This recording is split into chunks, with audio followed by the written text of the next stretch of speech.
Welcome to the Professional Car Washing and Detailing's Wash Talk. I'm your host, Brian Ankney. Today, my guests are Viran and Dylan Nana. They are from FlowStat, and they came in from Dallas, right, guys? Yeah, Dallas. Well, welcome to Babcock's. Thank you. Thank you for having us. Can you tell me a little bit about yourself and the career path that led you to where you are today? Sure. Well, I'm born and grew up in a country called Zambia in southern Africa, and my parents moved here when I was 15. And they came to Dallas and purchased a small motel, a 30-room motel near White Rock Lake, and we all lived there and worked the hotel for several years. And I went to the local university there, University of Texas at Dallas, at Arlington. And after graduating, we got back in the hotel business. And we were building hotels, did very well since first one we built was in 1990 during the Gulf War. And we built 36 hotels, limited service hotels like Holiday Inn Express, Hampton Inn, stuff like that. Every year we'd do 2 or 3 hotels until 2008 when the great financial crisis hit. We couldn't build any hotels. But before that, we always wanted to get into something to help the environment.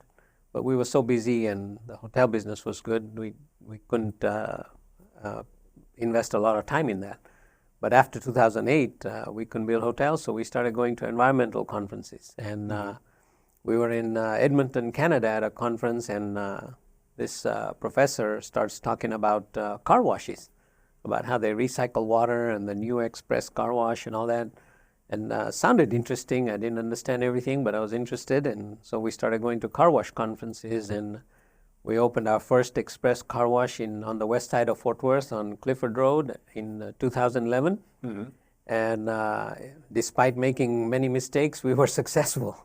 So we kept building more locations and quickly learned about the membership model and implemented that in our operations. And we did very well. And we had 11 locations operating in 2022 when we sold, and 3 under development. And we sold to a private equity in June of 2022.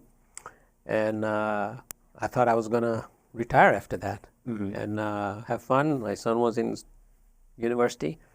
And I thought I was going to take it easy and travel and all that kind of stuff. So that's what the journey is. And after that, one of the problems we were facing while we were operating, amongst the other problems, was facing huge water bills every now and then. And like if our water bill was supposed to be $3,000, I'd get a water bill for about $10,000 or $12,000, and say, what happened? And I'll talk to all our guys and say, figure out what happened. And sometimes they'd say it's fixed, and I'd still get another water bill the next month. And so consistently dealing with our water issues was a big challenge, and we were not able to do that. So after we sold, I asked our accountant. I said, let's calculate how much could we have saved in the 12 months before we sold. And I was shocked that it was around $330,000 over 11 washes. So that would have amounted to well over $4 million on my valuation. So I lost the 330 that year on the cash flow side, but also on my valuation side. So I had been complaining about this water issue with my son for several years, but we'd ordered these digital water meters and all these different things, but it never gave me the important information quickly and something that I could react on.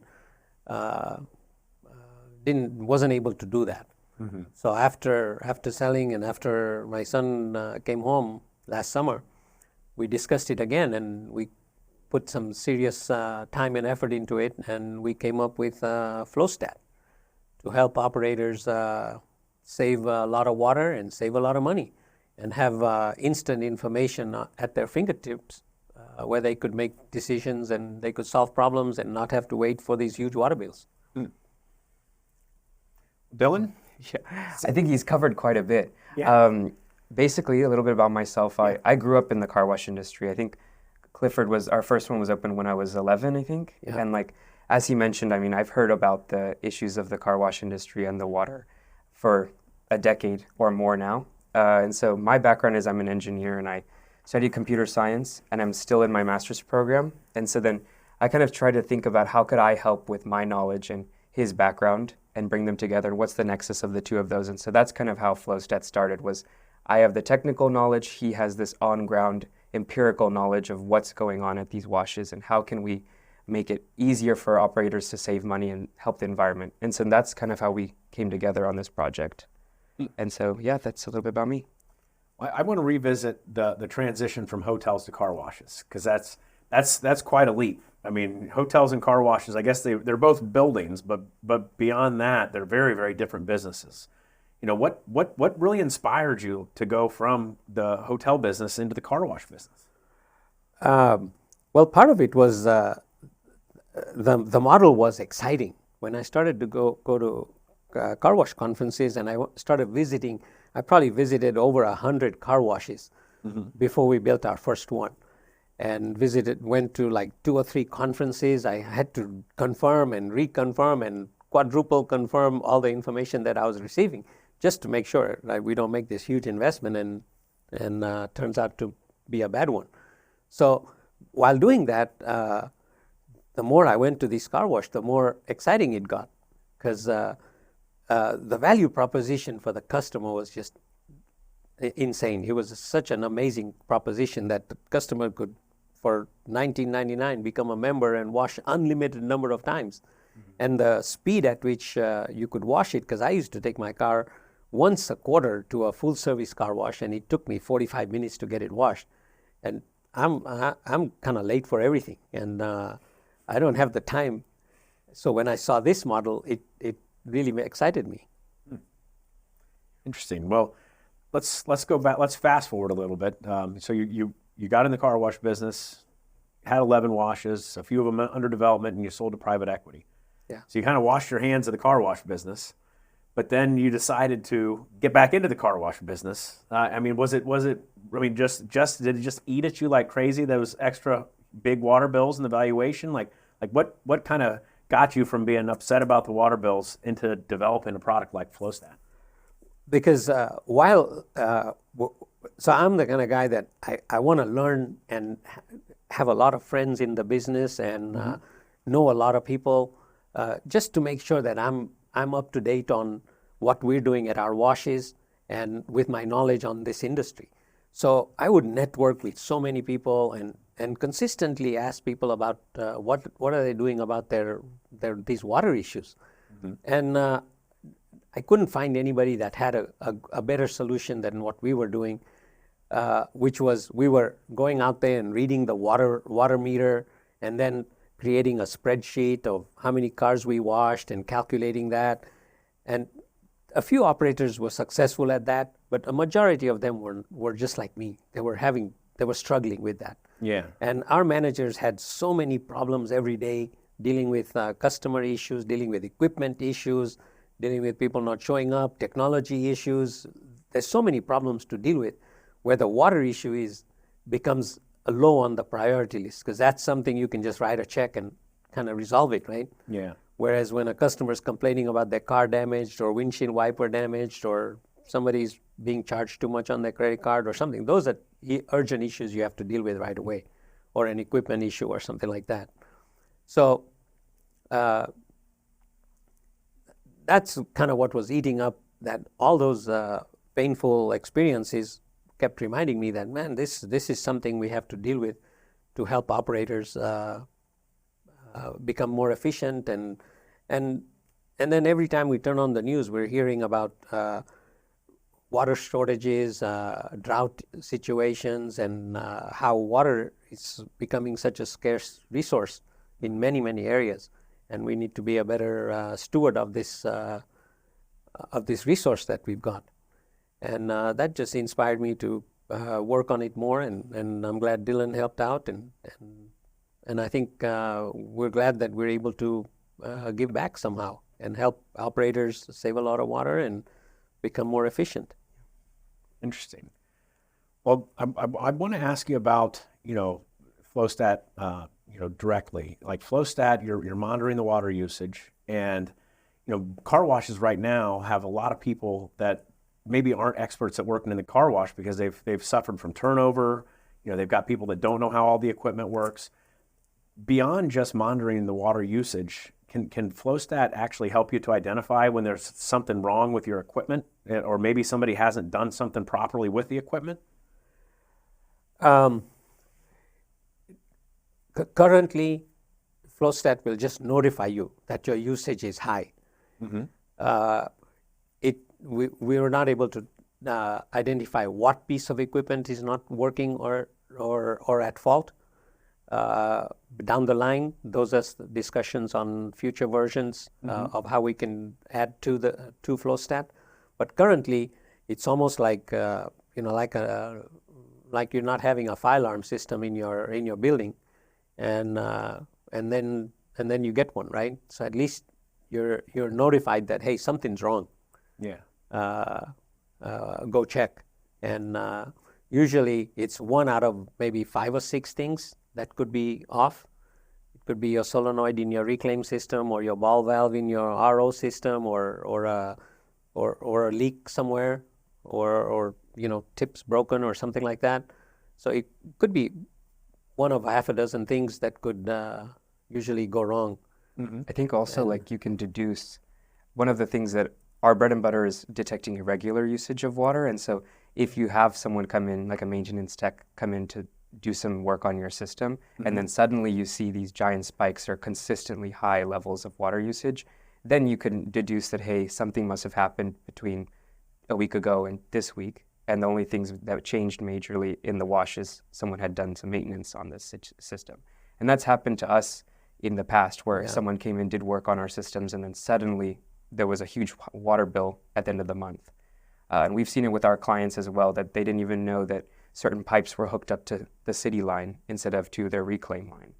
So then suddenly 24/7 there's city water being used to clean under a conveyor belt or something like that. Yeah. And so you can sort of notice the patterns if you know how your wash is operating. And certainly if there's a new person on the site and due to high churn, maybe they wouldn't recognize that. But for a manager or the higher up people that we usually target for being in charge of this type of system or managing it, they should know, and it'd be helpful to know, essentially, like if something is irregular with the use, they can connect it to some type of previous action that's happened. Okay. I mean, that makes sense. So I guess in the old days, you wouldn't know that there was something wrong until you got the water bill. And then it's seriously wrong. It's a whopper at that point. Yeah. But now, if you're able to see in real time if there's irregular water usage. Yes. And 24/7, which is the most important part, is that, like, even if you're in bed at 4 a.m., you get up and get an alert, you'd be able to immediately call somebody to go there. Or at 6 a.m. when they open to start the cleaning, then they'd know, like, hey, something happened at 2 a.m. suddenly. We've had that happen. We've experienced that in the last month. We've had 2 big leaks that's been identified with FlowStat. Oh, really? Yeah. One was a float valve that malfunctioned or something like that, and then it kept the bypass kept using the city water, and it was like a few thousand gallons. And we notified the operator, and the operator said, "Hey, shoot, yeah, the float valve was malfunctioned." And another one was they had a pipe bust in their equipment room, and that showed a lot of water and flooding too, and flooded the equipment room. But they knew about it a lot faster, and somebody went out there and turned it off, I guess. So in that situation, so the pipe burst, so water's just running and running and running, and so the FlowStat said, "Wait a minute, there's too much water running right now." But by notification, you're saying like it's popping up on their phone, so it lets them know, pulls them out of bed, and the guy says, "Oh my goodness," runs down there and takes care of it, as opposed to definitely, yeah, as opposed to coming in the morning and saying, "Hey, it's like a whole bunch of stuff that could have gone wrong." And we work closely with operators to know, like, what is a usual amount of usage for your wash, because every operator has a different type of tunnel, different usage, but 500 gallons per hour is usually not normal for anybody. Yeah. And so we have that. We work with them for 30 days to kind of get a barometer or some type of metric on like what's normal for them and what's abnormal, and then we start sending notifications as soon as something happens like that. Yeah. I imagine over time you probably really collect some valuable data, and you're able to really refine, how much water usage they should have at different times. Yeah, right? Sure. Yeah. Well, already what we've learned, we've got it installed at 22 locations, and already what we've learned is that we thought we were pretty good operators. And I keep giving myself a 6 out of 10 score as an operator. And what we've learned is some of the good operators were using less than half of what I was using. Like we were using in the 40s, like about 45 gallons, and there's operators using less than 20 gallons per car on a consistent basis. There's very few of them, but there are some out there, and we found them, and we're seeing them, and they're using FlowStat to help them even reduce their water usage to like 15. Like they're at just under 20, and they want to lower it, so what they do is they make adjustments in their equipment, and then look at FlowStat to see, hey, what the result of that. So anybody could change an arch or change some tips or something, and then within an hour they can see, hey, what impact has that happened on their water usage? Oh, wow. So they're using FlowStat for that, in addition to the leak detection and the other detections that we provide. Boy, imagine if you could have gone from 45 to 15, what that would have done for your valuation. Oh, yeah. My A lot, goodness. a lot. Yeah, Yes, you would have yes. flown here on your own jet. Yeah, definitely. Great. Well, Yeah. you did mention like once you install the FlowStat, like help me understand what that looks like. I mean, is this something that like what are you attaching it to? What is it doing? Like how long does it take? Like what does that look like? I'd say installation is very quick. I think I've been on site. We've done like 10 installs personally, and I'd say it's super fast. You usually just go right at the city line when it comes into the tunnel after irrigation. So you don't want your toilet or like any type of other types of water usage muddying the measurements we take. So it's only the water that's going to be used in the tunnel is what we measure, so that your gallons per car is pure. So it goes right after into the city line, right after irrigation. And so we then put in our own meter, and then we connect it to a cellular gateway that then transmits to a server that then talks to your phone. What's most important is that there are a couple meters out there that we've experimented with. They use Wi-Fi, but we had problems with connectivity and issues with just general tech connecting to the meter. And so ours is cellular. It usually never goes down. And it consistently delivers metrics 24/7. And then all you need is just a simple electrical to connect the box and the gateway to power. Wow. Now you mentioned like the water per car. I mean, you're measuring how much water is going to the tunnel. How are you calculating the water per car? So part of the wiring that we do is to a tunnel controller. So we plug into one of your empty relays. So then we know how many cars are going through your tunnel. And then we correspond that number with usually the amount of gallons that are being pulled through the city line. And all of that is private, of course. Like car counts, I know, are an important metric for any car wash operator. And so that's only going to that operator and that whoever's associated with that account. What about training? So, if I have a car wash, it sounds like you come in pretty quickly and easily. You get it installed. What type of training is required for me to kind of get it up and running and understand how to use the system? Well, installation takes maybe less than 2 hours. It's fairly easy, and then the training is simply downloading an app on the user's phones. So it could be the owner, the operators, the managers, whoever. It's just a download, and then a 15-minute tutorial of just, hey, what to look for. Oh, wow. And it's fairly simple. Most of our efforts go into also working with the on-site teams, not just on how to use our web platform or our mobile app platform, but how we can work together to help them drive that number down.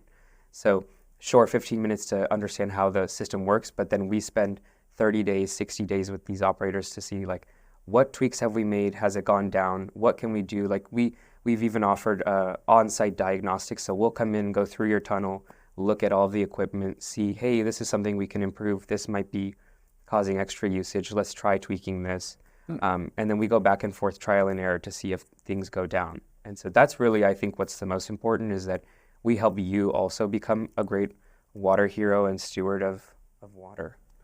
So what we say is, if you're using less than 20 gallons, we're calling you a water hero.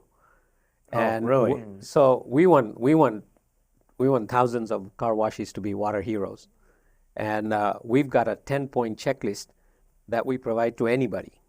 Mm-hmm. You don't have to be a customer of ours or anything like that. We'll provide it to you, but and if you follow that, you can reduce your water usage. But we will help you do that. And what FlowStat does is helps you ensure that and make sure that you're staying the course and you're a water hero. Wow. Well, I mean, it sounds like you guys have really taken water and turned it into a completely measurable KPI for a car wash owner. Exactly. And it sounds like you're as you're kind of creating these water heroes across the country.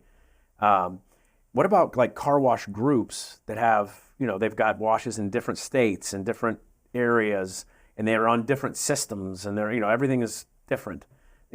How do you have a way for them to kind of compare and benchmark their washes against each other?